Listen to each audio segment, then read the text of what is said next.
he showered recommendations and drafts of bills upon an astonished Congress, which followed his requests as if in a trance. Bills to bring about financial reform, bills to stimulate business in one way or another, bills to set up new government agencies. Congress passed them all. Some of them before the members had even had a chance to read them, much less to ponder over them. There was every reason for the men on the Hill not to balk, but to follow blindly. The Democratic majority was huge. The patronage was still undisturbed. Undistributed, pardon me. The country was in the mood for headlong change and was enchanted with Roosevelt. Telegrams and letters were urging senators and representatives to support the president. Were flooding in from all over the country. Now, can you imagine coping with the effects of this deluge of red tape coming in from the government? Big corporations and small companies and individual businessmen and stuff had to put up with, look at the nonsense Congress had to put up with to hammer this stuff out and get it ready to go into public law, and then it had to be put into public law. I mean, I don't know if there's anyone's given the cost or figured up the cost of all of the red tape in the Great Depression, but it seems massive. It seems like there was an enormous cost of government fumbling. Now, I think at this point we can draw a close to the Great Depression readings.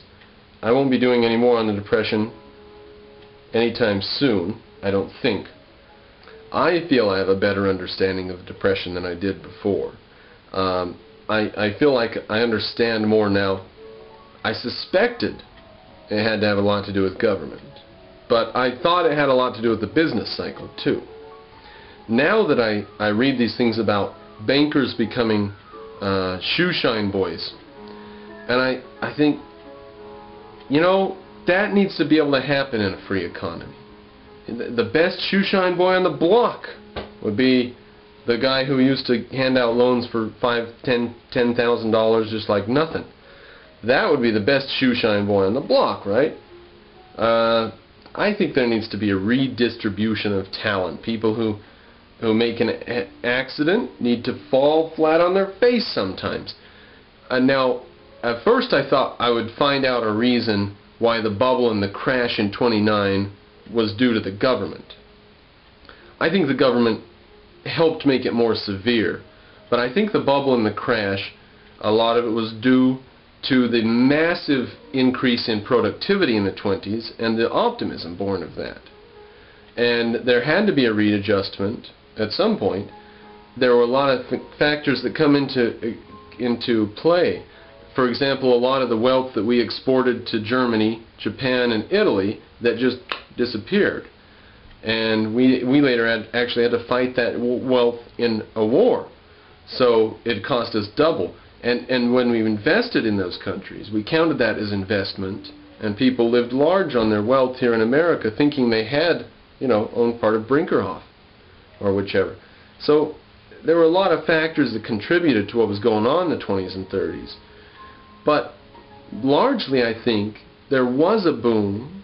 There was overinvestment in the stock market. There was a bubble in the prices. Profits went up in lockstep with the price of stock. So that is a point that has to be made. Salzman makes that point that that the price of stock was going up massively, but profits were going up massively throughout the 20s. Now, part of the reason profits were going up massively, I think, is because there was more money floating around in general. I think the loose credit supply, the low interest rates by the government did that. I think they did that. I think that's an undeniable part of it. But the stocks went up for reasons to do with reality. The reasons people thought that these were great stocks was because there were all kinds of new technologies. Basically robotics. Well, not really robotics, because that requires electronics and computers and stuff. But for all intents and purposes, they were instituting robotics into the economy. Machines to do stuff, to hammer steel or whatever. Machines to do this or that or the other. So there was a massive amount of productivity coming about in society, and people were very optimistic and And I think a crash was inevitable, and it should have been a readjustment like there were several times throughout the 1800s. And the severity of those, it seems, came from government intervention. Now, thinking over this, it's been interesting to recall that from like 1992 to the present, I don't think there have been 2 consecutive quarters of negative growth in America. I don't think so. Maybe, but I don't think there have been 2 consecutive quarters of negative growth. It's 18 years of constant growth.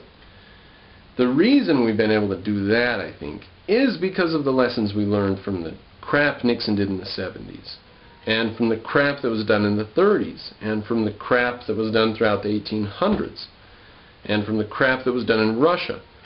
So hopefully, the last 18 years won't be flushed down the toilet with all the new expansion of government that Bush has done for the war on terror. We'll have to see. All that's going to have to play out in the cards ahead.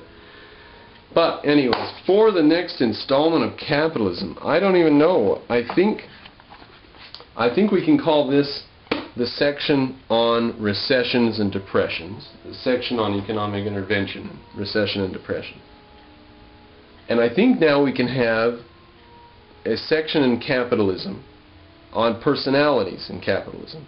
And that means we can revisit the 1800s. So we had to pop into the 1900s, and it looks bad in a chronological way for us to go back to the 1800s now. But I think we're going to have to. We're going to have to go back and look at some of the individuals in the 1800s. So I'm going to do some selected readings on some biographies of some of the great industrialists, and you'll get to know a few different men. James Pierpont Morgan, James Jerome Hill, John D. Rockefeller, and a couple others.